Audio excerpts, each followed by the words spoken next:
Good morning, students. In the today's class, I will be discussing about Kirchhoff's laws. So, why these Kirchhoff's laws are used? See here, these Kirchhoff's laws are used to solving the electrical circuits. As you have already studied earlier, there are two types of Kirchhoff's laws. What are they? So, those are KCL and KVL. KCL stands for Kirchhoff's current law, whereas KVL stands for Kirchhoff's voltage law. Now, we shall discuss one by one. So, first going to the KVL. So KVL stands for Kirchhoff's voltage law. So what is this KVL first of all? The statement is the algebraic sum of all the voltages in the loop will be equal to 0. So here I am saying algebraic sum. So algebraic sum means you need to consider the polarities of the voltages also. So now if you see here, this is the loop which I am considering now. So taking this as an example, I am going to explain about the KVL. So here in this loop there are two resistances R1, R2 and a voltage source Vs. And the current I am assuming here is in the clockwise direction.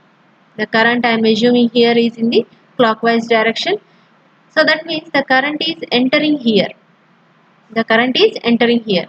Wherever the current enters the resistance, that is taken as positive and the leaving terminal is given as negative. So for this resistor R1, this is plus and this is minus.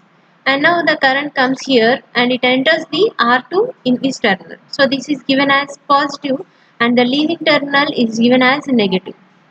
And for voltages, the actual polarity which is given to the voltage source is kept as it is. So only for the resistances, the entering terminal is given as positive and the leaving terminal is given as negative. So now applying KVL for this loop, so here the current is entering here. So by applying Ohm's law is nothing but V is equal to I into R. So for this terminal, this is plus, it is entering at plus terminal, so plus I into R1. The current is I here and the resistance is R1. So voltage is nothing but plus I R1. Next, for this resistance, it is plus IR2. The current is I and the resistance is R2. And next, the current comes here and enters this voltage at negative terminal. So minus Vs is equal to 0. So once again, so it is entering at minus polarity minus Vs plus I into R1 plus I into R2 is equal to 0. So that is here, you can see here the equation is minus Vs plus IR1 plus IR2 is equal to 0. Now taking the positives on one side and negatives on the other side, you can get Vs is equal to I into R1 plus R2. So this is the equation you will be getting from KVL, Kirchhoff's voltage law. Now let us discuss another example here.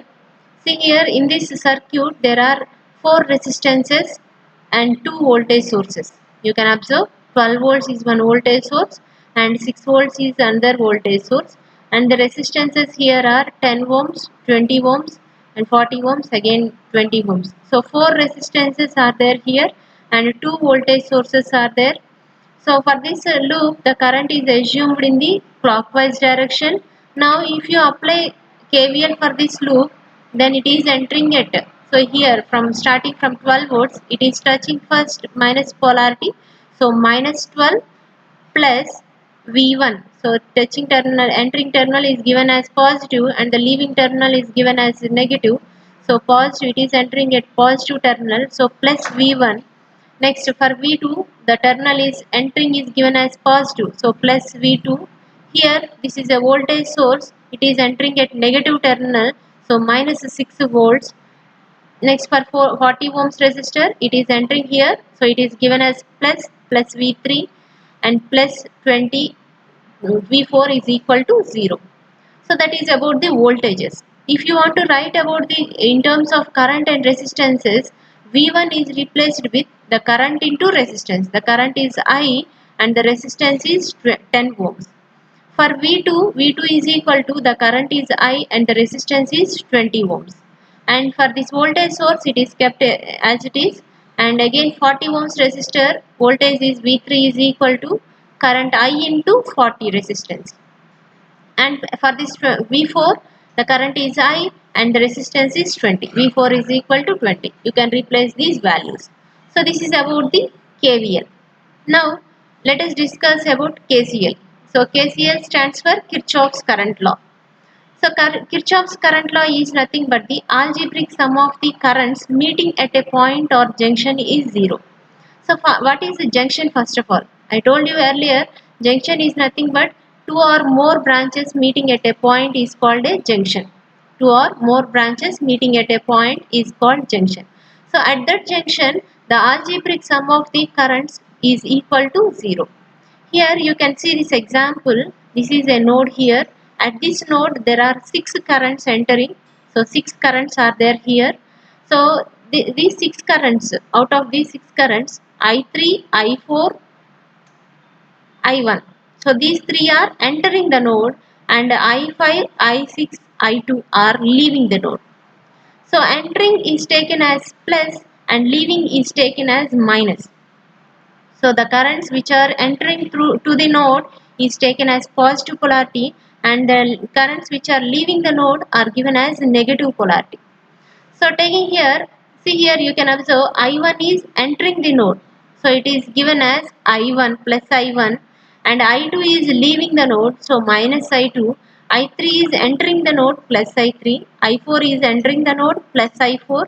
I5 is leaving the node minus I5. I6 is leaving the node. So minus I6 is equal to 0. Taking all the positive currents on one side and negative currents on the other side, then you will be getting I1 plus I3 plus I4 is equal to I2 plus I5 plus I6. So from this equation you can say that the sum of the currents entering at the node, the sum of the currents entering at the node is equal to sum of the currents leaving at the node. So here I am not saying about the algebraic sum. Here I am only saying about the sum of the currents entering at the node. So algebraic sum means you need to consider the polarities. If it is entering, it is taken as plus and leaving, it is taken as minus. Without taking that, you can just say that the sum of incoming currents is equal to outgoing currents. You can also tell a statement like this. So these are the two different statements for KCL. So KCL is nothing but one statement is first statement. The algebraic sum of the currents entry at a point at a junction is equal to 0. Or you can say that the sum of the currents entering at the node is equal to sum of the currents leaving at the node. So anything is can be taken as the statement for this KCL. So the extension of this KVL is mesh analysis. So mesh analysis is nothing. What is a mesh? First of all, mesh is nothing but a simple loop, simple closed path which does not contain any inner loops. So mesh is a loop that have no inner loops in it. So that is mesh. So loop is a closed path. So every mesh is a loop, but not all loops are meshes. Okay, now we shall see the steps how you can apply for the mesh analysis. So first identify number of meshes in the circuit diagram. So in the circuit diagram identify how many meshes are there. If it is 1 or 2 or 3, how many meshes are there, just identify. After identifying the meshes, assign the mesh currents. Assign the mesh currents I1, I2, I3 like that. Next, after assigning the currents of mesh currents, now apply KVL in each loop. For each loop, apply KVL and then apply KVL plus Ohm's law to write the equations. To write the equations. Now, after writing the equations, solve the equations to get the unknown mesh currents. Unknown mesh currents you are going to solve now. Now consider, this is the example I am considering to tell about the mesh analysis. So in this you need to find out the mesh currents. So in this circuit diagram you can observe this is one mesh and this is the second mesh. So in the first mesh you can see that there are 4 ohms resistor, 2 ohms resistor and 28 volts battery. And in the second mesh there is R3 resistor, 7 volts battery and R2 is in the common. Now if you apply for the first loop, this is loop 1 equation. So for the first loop you can see it is touching it. The current is always assumed in the clockwise direction. For this loop also it is in the clockwise direction. Taking the first loop as an example, the entering is taken as plus and leaving terminal is taken as minus and for resistance 2 also this is plus and this is minus, and voltage source symbols are kept as it is. Now apply KVL for this loop. So it becomes the current is I1. In the first loop the current is assumed as I1, and in the second loop the current is assumed as I2. So in the first loop the current is I1 into R1, the voltage across this 4 ohms resistor. So plus I1 into R1 plus 2 into current is this 2 ohms resistor is in between two loops, that is first loop and second loop, it is in between. So the current is now here I1 minus I2. Take always the present loop minus the corresponding next loop, adjacent loop. So here the current in 2 ohms resistor is I1 minus I2 into resistance is 2, and voltage terminal it is entering at minus polarity, so minus 28.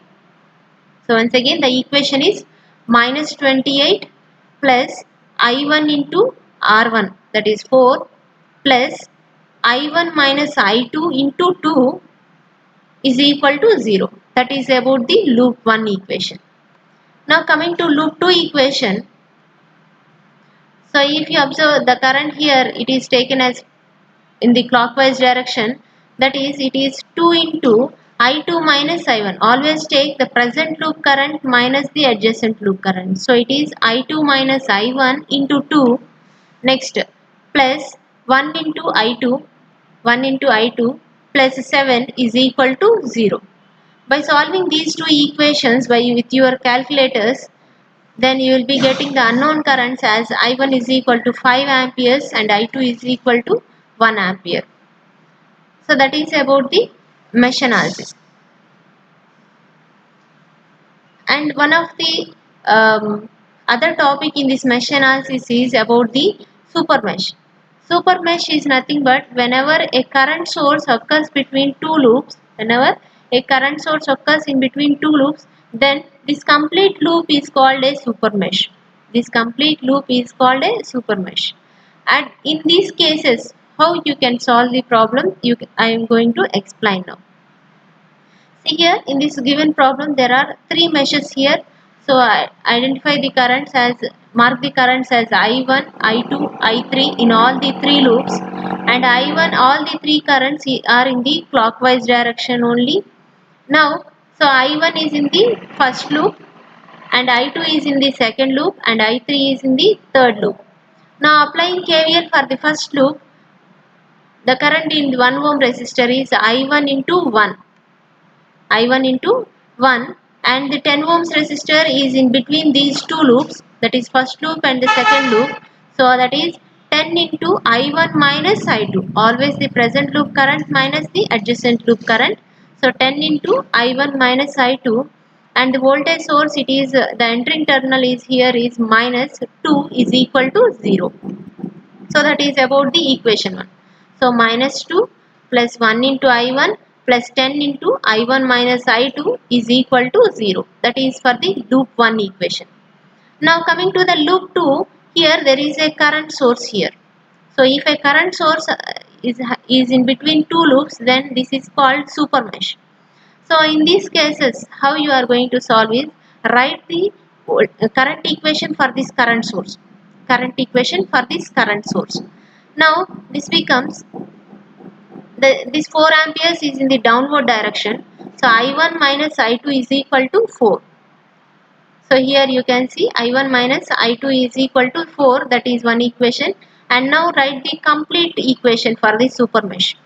So that becomes 5 into the current here is I2, and in the third loop 15 into I3 plus 10 into I2 minus I1 is equal to 0. So 10 into I2 minus I1 plus 5 into I2 plus 15 into I3 is equal to 0. Now by solving it becomes minus 10 I1 plus 15 I2 plus 15 I3 is equal to 0. And the first equation is 11 I1 minus 10 I2 is equal to 2. And the third equation is, as I told you, write the equation for this current source. That becomes I2 minus I3 is equal to 4. By solving now equations 1, 2 and 3, we are going to get the unknowns. I1 as 2.86 amperes, I2 as 2.95 amperes and I3 as minus 1.04 amperes. So this is about the mesh analysis. So in mesh analysis, first we have discussed about the Kirchhoff's laws. Those are KVL and KCL. After that, extension of KVL and KCL is mesh analysis. Mesh analysis is nothing but KVL plus Ohm's law. So this mesh analysis is used to solve any type of circuit. Any type of complicated circuit you can solve this by using the mesh analysis. Okay, that is about the today's topic.